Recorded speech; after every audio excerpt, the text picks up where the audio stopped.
proof that the video had nothing to do with Benghazi has now come forth in the indictment of Katala, the ringleader of the attack, who we arrested a few weeks ago.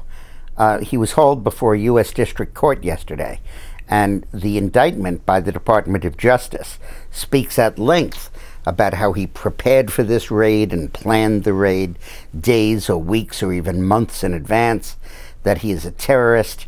It even alleges that in the last 2 years since Benghazi, he's been planning other terrorist attacks on the United States.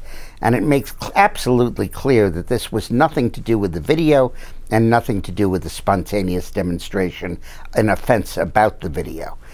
In fact, the indictment says on the 11th of September 2012, a group of men congregated outside of the embassy with rocket-propelled grenades, machine guns, hand grenades, and other heavy equipment, and they burst through the gate at the compound and set fire to the compound, which ultimately killed Ambassador Stevens.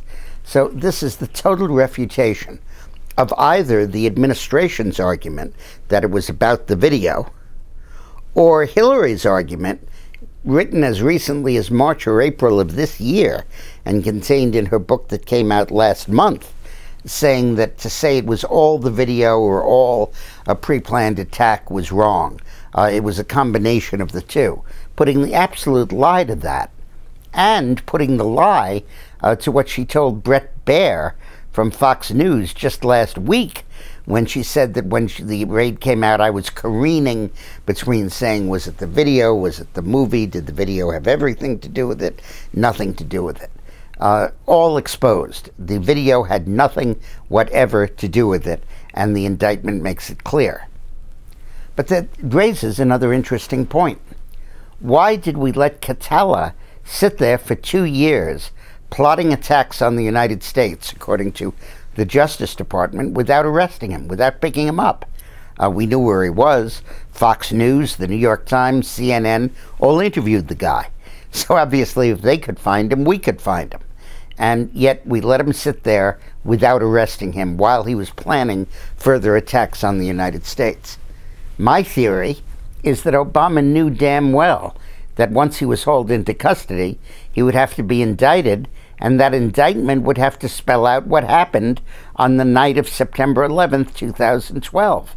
That indictment would have to do what it just did, indicate that it had nothing to do with the video, and that it was entirely due to a terrorist attack on the anniversary of 9/11. By the way, with the added wrinkle that we had killed an al-Qaeda operative in Pakistan, and this was in retaliation for that.